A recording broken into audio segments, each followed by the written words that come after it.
Audiolibros Caster. Trae para ti, el audiolibro, El mundo de Sofía. De Justinga Arden. Parte número 8. El romanticismo. El camino secreto va hacia adentro. Hilde dejó caer la carpeta grande de anillas. Primero sobre sus rodillas y luego al suelo. Ya había más luz en la habitación que cuando se acostó. Miró el reloj. Eran casi las 3. Se dio la vuelta en la cama para dormir. En el momento de dormir se pensó en por qué su padre había escrito sobre Caperucita Roja y Winnie Pooh. Durmió hasta las 11 del día siguiente. Le parecía que había estado soñando intensamente toda la noche, pero era incapaz de acordarse de lo que había soñado. Tenía la sensación de haber estado en una realidad completamente diferente. Bajó a la cocina y se hizo el desayuno. Su madre se había puesto el mono azul. Iba a bajar a la caseta a arreglar el barco un poco. Aunque no le diera tiempo de llevarlo al agua, al menos debería estar listo para cuando el padre de Hilde volviera del Líbano. Bajas a echarme una mano. Primero tengo que leer un poco más. Luego puedo bajarte, y bocadillos, si quieres. Después de desayunar, Hilde volvió a subir a su habitación, hizo su cama y se puso cómoda con la carpeta de anillas sobre las rodillas. Sofía se metió por el seto y de nuevo se encontró en ese gran jardín que una vez había comparado con el jardín del Edén. Ahora se dio cuenta de que había hojas y ramas sueltas por todas partes tras la tormenta de la noche anterior. Tenía la sensación de que existía una relación entre la tormenta y las ramas sueltas, por un lado, y el encuentro con Caperucita Roja y Winnie Pooh por el otro. Se fue al balancín y lo limpió de agujas de pino y ramas, menos mal que tenía cojines de plástico, porque así no hacía falta meterlos en casa cada vez que caía un chaparrón. Entró en casa. Su madre acababa de volver, y estaba metiendo algunas botellas en la nevera. Sobre la mesa de la cocina había 2 tartas. ¿Van a venir invitados?, preguntó Sofía. Casi se había olvidado de que era su cumpleaños. Haremos la gran fiesta en el jardín el sábado, pero me pareció que deberíamos celebrarlo hoy también. ¿Qué? He invitado a Jorún y a sus padres. Sofía se encogió de hombros. Como quieras. Los invitados llegaron un poco antes de las 7:30. El ambiente estaba tenso, porque la madre de Sofía no conocía muy bien a los padres de Jorún. Sofía y Jorún subieron a la habitación de Sofía a redactar la invitación para la fiesta del jardín. Ya que también iban a invitar a Alberto Knox, a Sofía se le ocurrió que podían llamarla fiesta filosófica en el jardín. Jorún no protestó, pues la fiesta era de Sofía, y últimamente se habían puesto muy de moda las llamadas fiestas temáticas. Por fin acabaron de redactar la invitación. Habían tardado 2 horas y estaban muertas de risa. Querido. _____. Te invitamos a una fiesta filosófica en el Jardín del Camino del Trébol 3, el sábado 23 de junio, San Juan, a las 19 horas. En el transcurso de la fiesta, esperamos poder solucionar el misterio de la vida. Tráete una chaqueta de lana y buenas ideas que puedan contribuir a una pronta solución de los enigmas de la filosofía.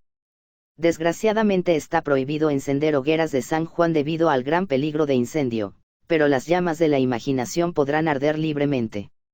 Habrá incluso un auténtico filósofo entre los invitados. Se reserva el derecho de admisión.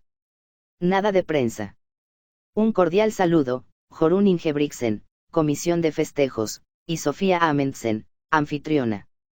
Bajaron para reunirse con los mayores, que ahora charlaban con un poco más de soltura que cuando Sofía y Jorún se refugiaron en el piso de arriba. Sofía le dio la invitación, que estaba escrita con una estilográfica, a su madre. Anda, por favor, 18 copias dijo. A veces le pedía a su madre que le sacara alguna fotocopia en el trabajo. La madre repasó rápidamente la invitación, y luego se la dio al asesor fiscal. Ya veis. Está completamente chiflada. Esto parece emocionante, dijo el asesor fiscal, y dio la hoja a su mujer. A mí me gustaría mucho participar en esta fiesta. Ahora le tocó el turno a la Barbie. Pero qué emocionante, ¿nos dejas venir, Sofía? Pues entonces, 20 copias. Estás como una cabra, dijo Jorún. Antes de acostarse, Sofía se quedó un largo rato junto a la ventana. Se acordó de la noche en que, hacía más de un mes, había visto la silueta de Alberto en la oscuridad. Ahora también era de noche, pero era una luminosa noche de verano. No supo nada de Alberto hasta el martes por la mañana. Llamó por teléfono justo después de que su madre se marchara a trabajar. Sofía Amundsen. Alberto Knox. Ya me lo figuraba. Lamento no haber llamado antes, pero he estado trabajando intensamente en nuestro plan. Solo cuando el mayor se concentra plenamente en ti, yo tengo ocasión de estar solo y trabajar sin que me interrumpan. Qué raro. Entonces aprovecho para esconderme en algún sitio, ¿sabes? Incluso la mejor vigilancia del mundo tiene sus límites cuando la lleva una sola persona. He recibido una tarjeta tuya. Una invitación, quieres decir. ¿Y te atreves? ¿Por qué no? No es fácil saber lo que puede pasar en una fiesta así. ¿Vendrás? Claro que iré. Pero hay otra cosa. ¿Has pensado en que es el mismo día en que el padre de Hilde vuelve del Líbano? No, a decir verdad, no había caído en eso. No creo que sea pura casualidad el que te haga organizar una fiesta filosófica en el jardín el mismo día que él vuelve a su casa de Beckley. Como te digo, no se me había ocurrido. Pero a él sí. Bueno, ya hablaremos. Puedes venir a la cabaña del mayor esta mañana. Debería arrancar las malas hierbas del jardín. Digamos entonces a las 2. ¿Vas a poder? Iré. También esta vez Alberto estaba sentado en los escalones cuando llegó Sofía.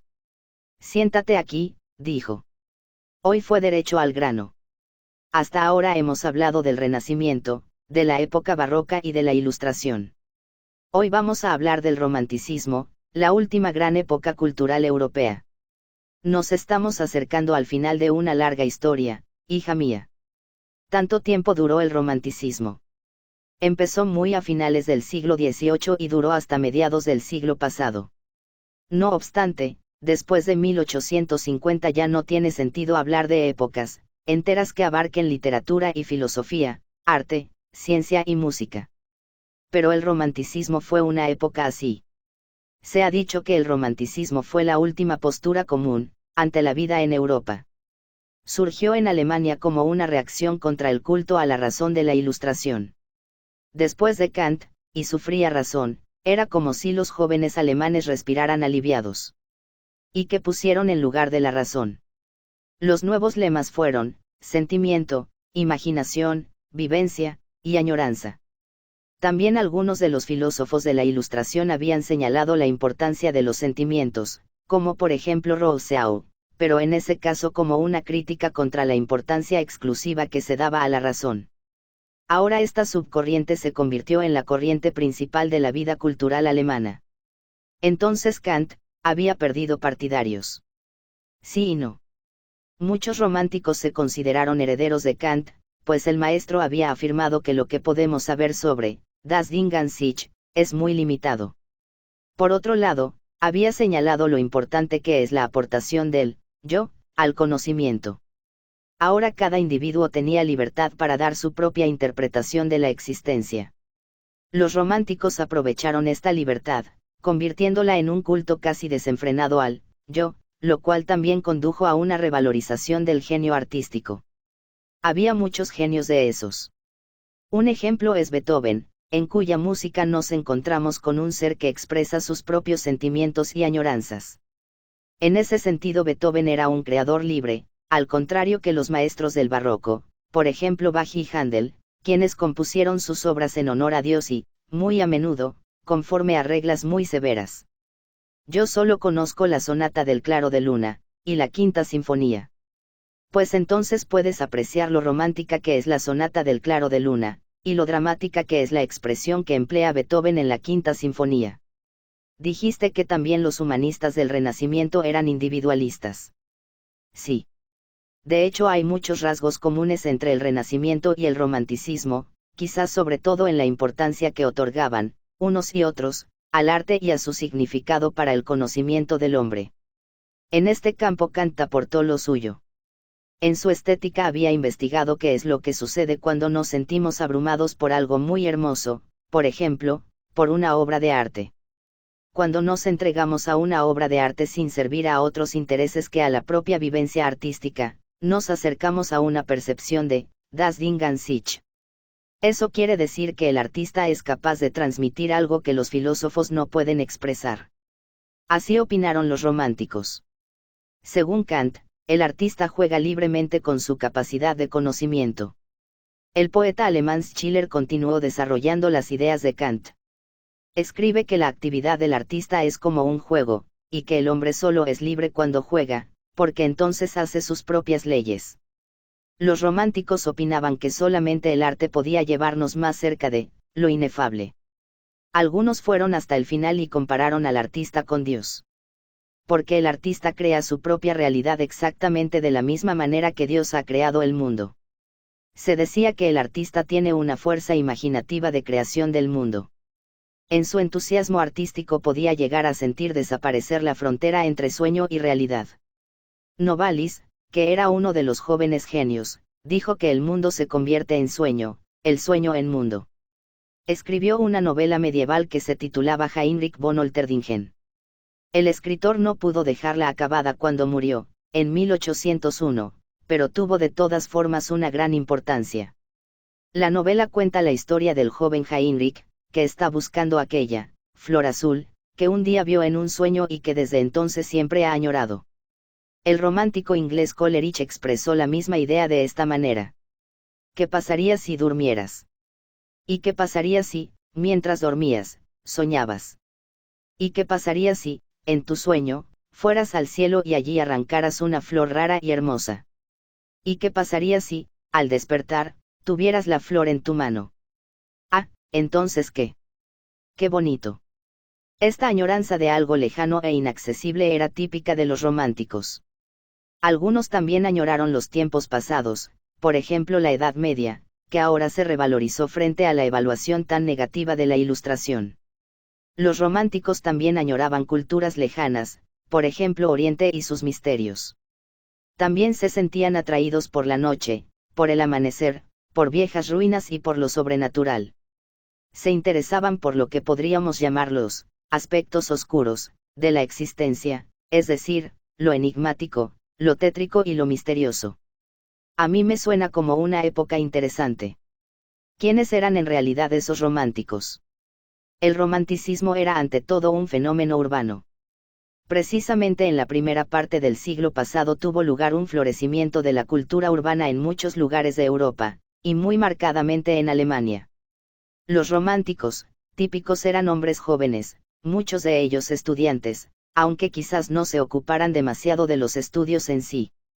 Tenían una mentalidad expresamente antiburguesa y solían hablar de la policía o de sus caseras como filisteos, o simplemente como el enemigo. En ese caso yo no me habría atrevido a ser casera de ningún romántico. La primera generación de románticos vivió su juventud alrededor del año 1800, y podemos llamar al movimiento romántico la primera insurrección juvenil de Europa. Los románticos tenían varios rasgos comunes con la cultura hippie que surgió 150 años más tarde. Flores y pelo largo, música de guitarra y pereza. Sí, se ha dicho que la ociosidad es el ideal del genio y la pereza la virtud romántica.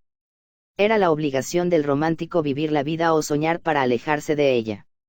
El comercio cotidiano y los quehaceres de todos los días eran cosa de los filisteos.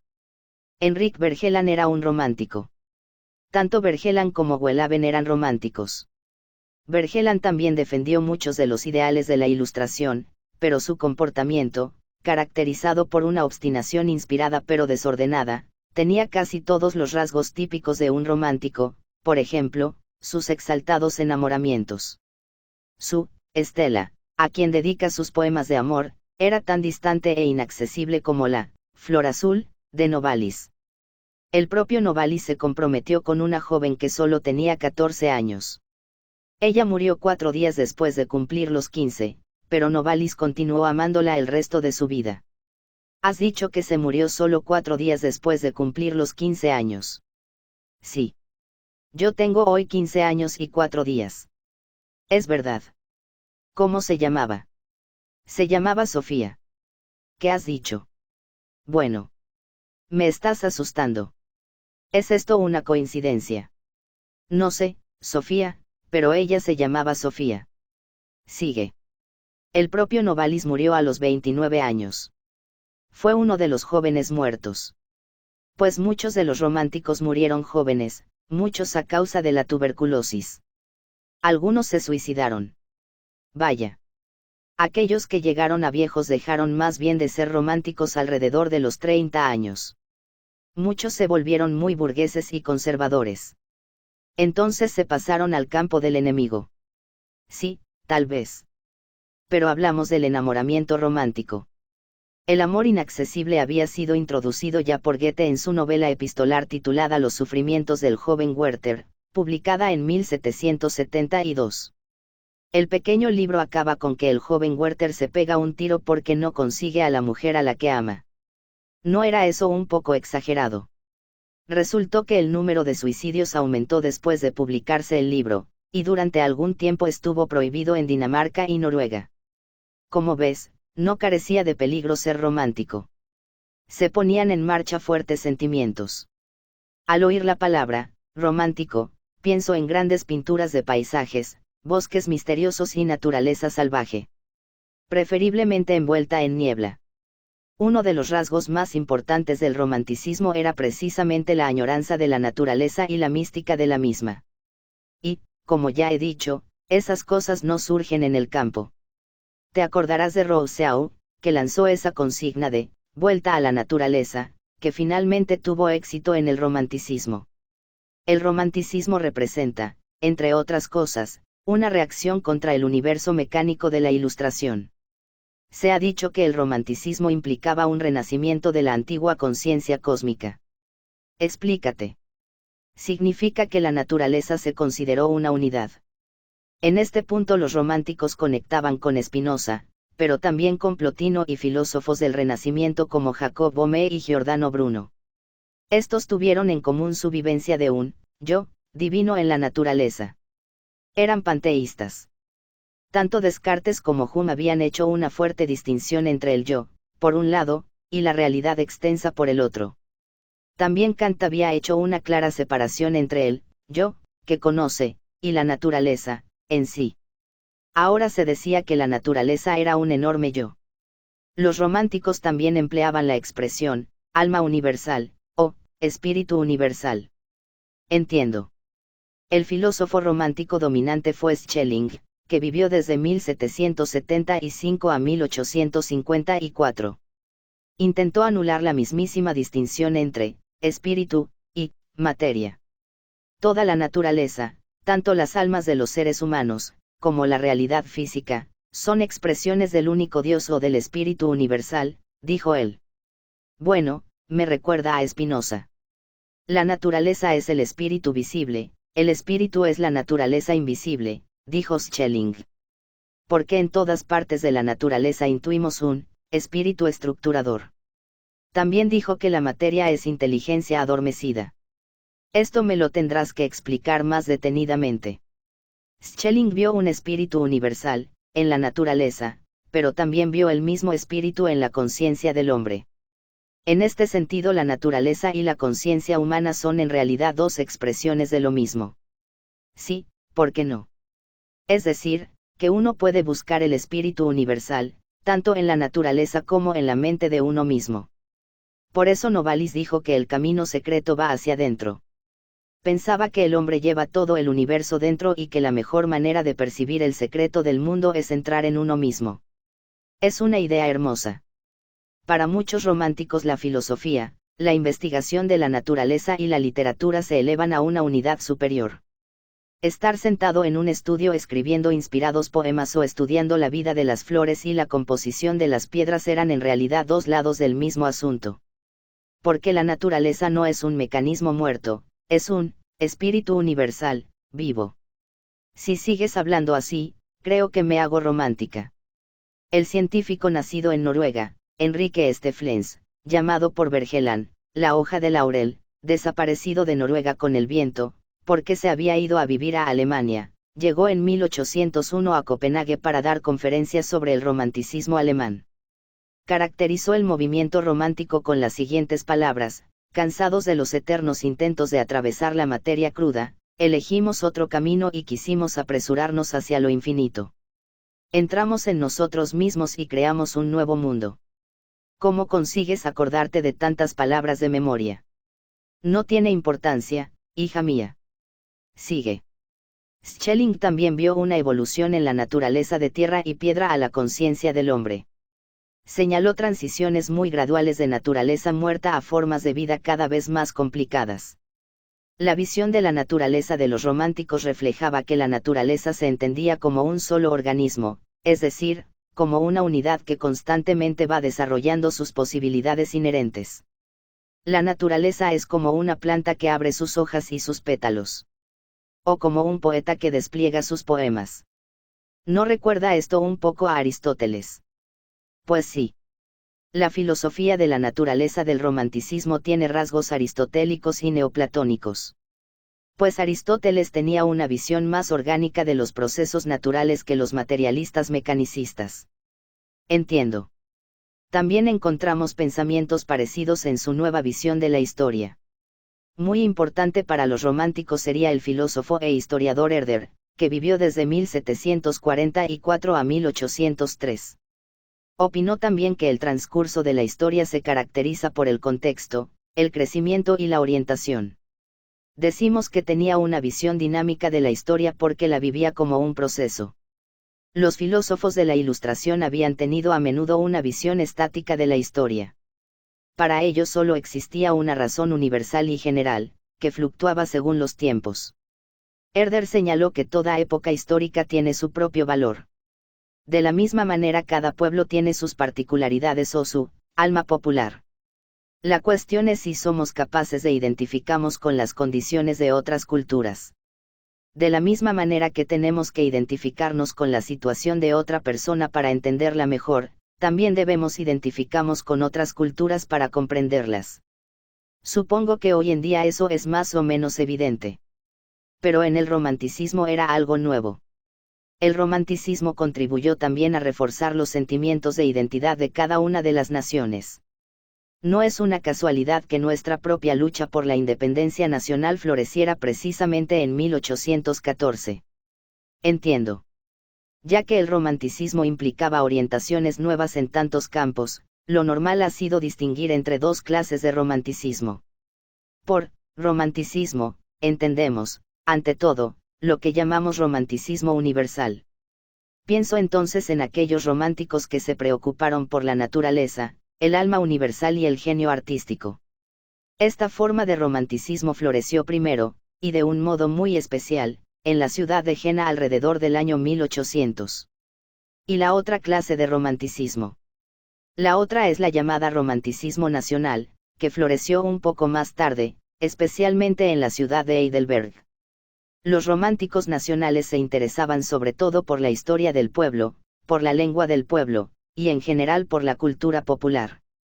Y también el pueblo fue considerado un organismo que desdobla sus posibilidades inherentes, precisamente como la naturaleza y la historia.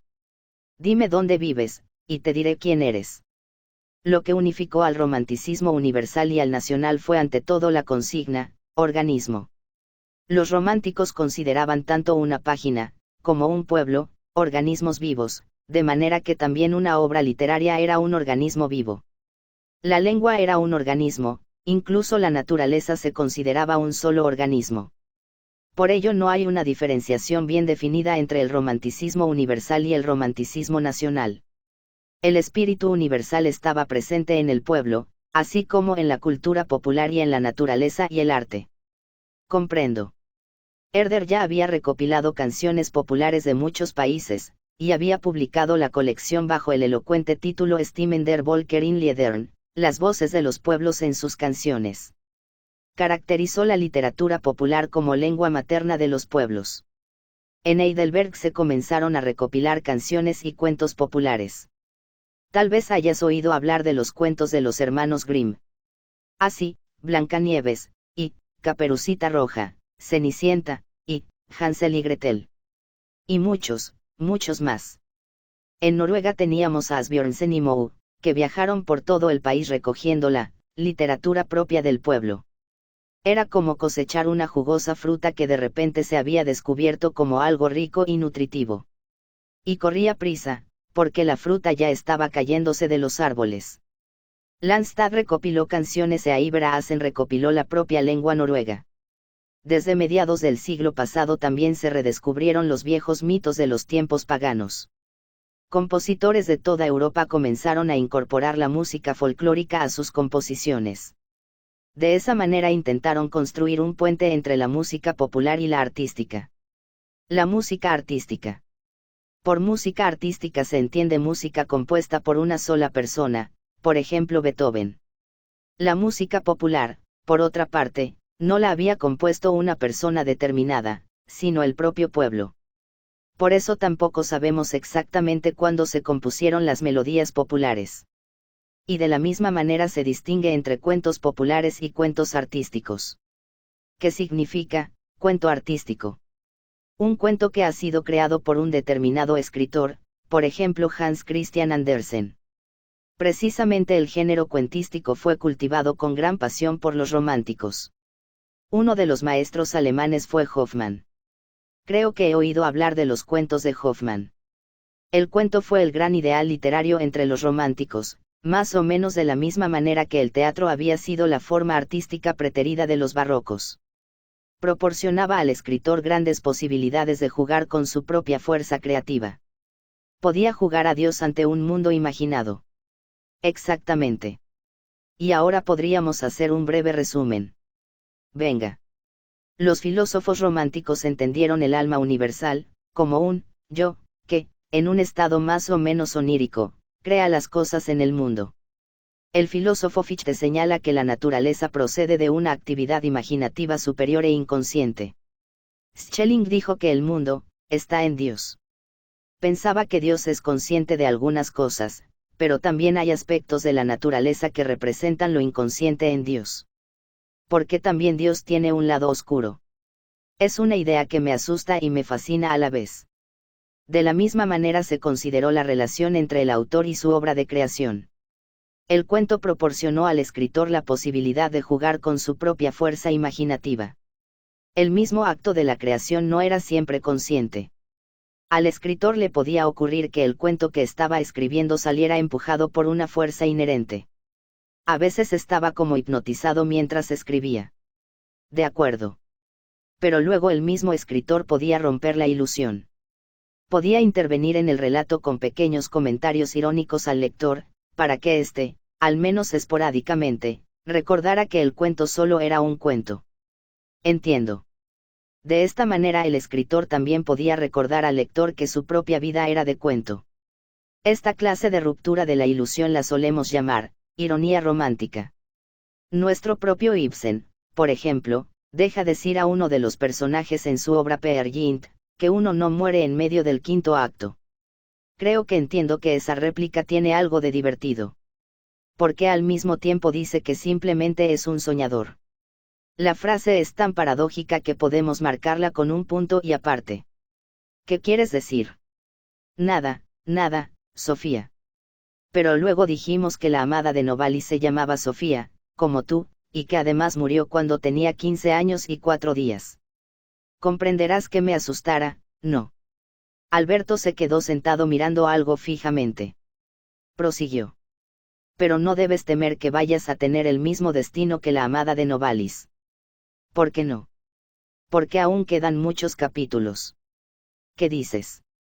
Digo que la persona que lea esta historia de Sofía y Alberto sabe que aún quedan muchas páginas de este cuento. Solo hemos llegado al romanticismo. Me mareas. En realidad se trata del mayor, que intenta marear a Hilde. Qué feo por su parte, ¿verdad, Sofía? Punto y aparte. Alberto aún no había acabado la frase cuando un chico salió corriendo del bosque. Vestía ropa árabe y en la cabeza llevaba un turbante. En la mano llevaba una lámpara de aceite. Sofía se agarró al brazo de Alberto. ¿Quién es ese?, preguntó. El chico contestó por su cuenta. Me llamo Aladino, vengo del Líbano. Alberto le miró con severidad. ¿Y qué tienes en tu lámpara, chico? El chico empezó a frotar la lámpara. De ella salió un espeso vapor, y del vapor iba saliendo la figura de un hombre, que tenía barba negra y boina azul como Alberto. Flotando en el aire sobre la lámpara, dijo lo siguiente. ¿Me oyes, Hilde? Supongo que llego tarde para felicitarte. Solo quiero decirte que para mí ver Kelly y la región en la que vives me parecen un verdadero cuento. Nos veremos dentro de pocos días. Y con esto, la figura de hombre volvió a diluirse en el vapor, y toda la nube fue absorbida por la lámpara de aceite. El chico del turbante se puso la lámpara bajo el brazo, volvió a meterse en el bosque y desapareció. Es increíble, dijo Sofía, finalmente. No es más que una tontería, hija mía. El espíritu hablaba exactamente como el padre de Hilde. Porque es su espíritu. Pero tú y yo y todo lo que nos rodea tiene lugar muy dentro de nuestra conciencia. Es el 28 de abril por la noche, y alrededor del mayor, que está despierto, están dormidos todos los cascos azules, y él mismo está a punto de dormirse. Pero tiene que acabar el libro que va a regalarle a Hilde en su 15º cumpleaños. Por eso tiene que trabajar, Sofía, por eso el pobre hombre apenas puede descansar. Madre mía. Punto y aparte. Sofía y Alberto se quedaron sentados mirando al pequeño lago. Alberto estaba como petrificado. Al cabo de un rato Sofía se atrevió a darle en la espalda. ¿Te has distraído? Sí, en esto intervino directamente. Los últimos párrafos estaban inspirados por él hasta la última letra. Debería sentirse avergonzado. Pero a la vez se descubrió, dejándose ver completamente. Ahora sabemos que vivimos nuestras vidas en un libro que el padre de Hilde manda a su casa como regalo de cumpleaños. ¿Oíste lo que dije? No. Bueno, en realidad no fui en absoluto yo quien lo dijo. Si todo esto es verdad, intentaré escaparme del libro y escoger mi propio camino. En eso consiste exactamente mi plan secreto. Pero antes tenemos que conseguir hablar con Hilde, porque ella está leyendo cada palabra que estamos diciendo. En cuanto logremos escaparnos de aquí será mucho más difícil volverse a poner en contacto con ella. Esto quiere decir que tenemos que aprovechar la oportunidad ahora mismo. ¿Qué le vamos a decir? Creo que el mayor está a punto de dormirse junto a la máquina de escribir, aunque sus dedos siguen corriendo por el teclado con una velocidad febril. Resulta curioso pensar en ello. Precisamente puede que ahora esté escribiendo cosas de las que más adelante se arrepentirá. Y no tiene tinta blanca correctora, Sofía. Eso forma una parte importante de mi plan. Pobre de aquel que se atreva a regalar al mayor Albert Nag un frasquito de tinta correctora. De mí no recibirá nada. Aquí y ahora desafío a la pobre chica a que se rebele contra su propio padre. Debería avergonzarse de permitir que su padre la entretenga con siluetas y sombras. Si estuviese aquí, le habríamos dejado notar en su propio cuerpo nuestra indignación. Pero no está aquí. Está presente en espíritu y alma, al mismo tiempo que está sentado en el Líbano. Porque todo lo que nos rodea es el yo, del mayor. Pero él también es algo más de lo que vemos aquí, a nuestro alrededor. Porque simplemente somos sombras del alma del mayor, y a una sombra no le resulta fácil atacar a su maestro, Sofía. Requiere perspicacia y reflexión madura. Pero tenemos una posibilidad de influir sobre Hilde. Solo un ángel puede rebelarse contra un dios. Podemos pedirle a Hilde que le haga la burla en cuanto vuelva a casa. Puede decirle que es un canalla. Puede destrozarle su barca, o al menos su linterna. Alberto consintió. Luego prosiguió. Además puede fugarse. Para ella es mucho más fácil que para nosotros. Puede abandonar la casa del mayor y no volver a aparecer jamás. Se lo merecería este mayor, que está jugando con su fuerza imaginativa de crear mundos, a nuestra costa. Me lo imagino. El mayor viajando por el mundo en busca de Hilde. Pero Hilde ha desaparecido porque no podía aguantar vivir con un padre que se burlaba de Alberto y Sofía. Se cree gracioso.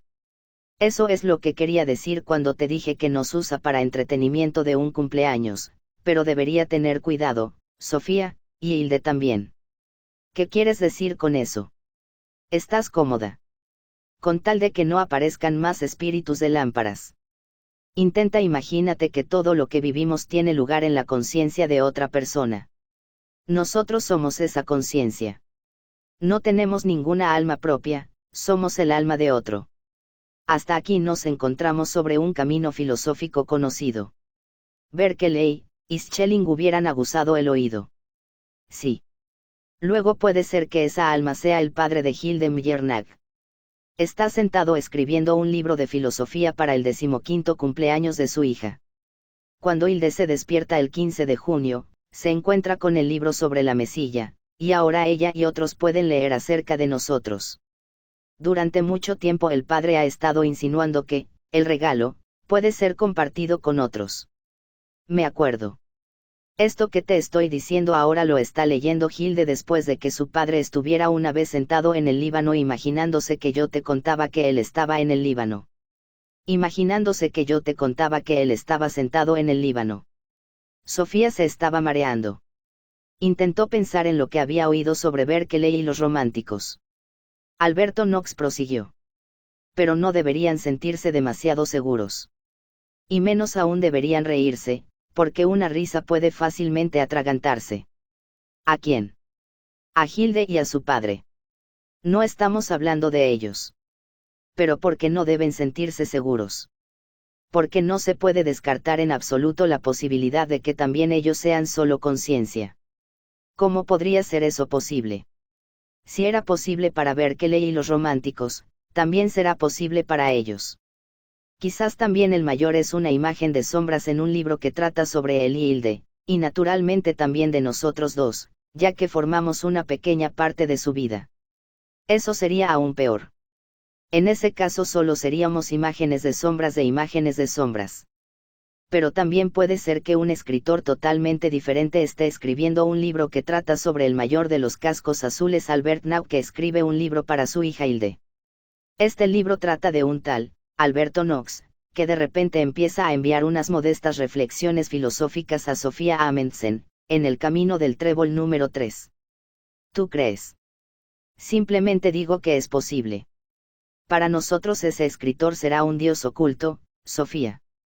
Aunque todo lo que somos y todo lo que decimos y hacemos emane de él, porque somos él, nunca sabremos nada de él. Nos han metido en la caja de más adentro. Alberto y Sofía se quedaron pensando mucho tiempo. Al final Sofía rompió el silencio. Pero si de verdad hay un escritor que se inventa la historia sobre el padre de Hilde en el Líbano, de la misma manera que él se ha inventado nuestra historia. Sí. Entonces puede ser que él tampoco se sienta tan seguro. ¿Qué quieres decir? Allí está con Hilde y conmigo metidas en un lugar muy adentro de su cabeza. Pero no es posible que también viva su vida en una conciencia superior. Alberto asintió con la cabeza. Desde luego, Sofía. También es posible eso. Y si es así, él nos ha dejado tener esta conversación precisamente para insinuar esa posibilidad. En ese caso ha querido señalar que también él es una imagen indefensa de sombras y que este libro en el que Hilde y Sofía viven sus vidas es, en realidad, un libro de texto de filosofía. Un libro de texto. Todas las conversaciones que hemos tenido, Sofía, todos los diálogos. Sí. Son en realidad un monólogo. Me parece que ahora todo se ha disgregado en conciencia y espíritu. Menos mal que aún nos quedan algunos filósofos. Aquella filosofía que comenzó tan magníficamente con Tales, Empédocles y Demócrito no puede naufragar aquí, ¿verdad? ¿Qué va? Hablaré de Hegel. Fue el primer filósofo que intentó salvar la filosofía después de que el romanticismo hubiera reducido todo a espíritu. Espero con ilusión. Para que no nos interrumpan más espíritus o imágenes de sombras, sugiero que volvamos adentro. Además, ya hace un poco de fresco. Capítulo nuevo. Audiolibros Caster, te da las gracias, por llegar al final de esta octava parte, esperando haya sido de tu agrado. No olvides dar me gusta y suscribirte al canal.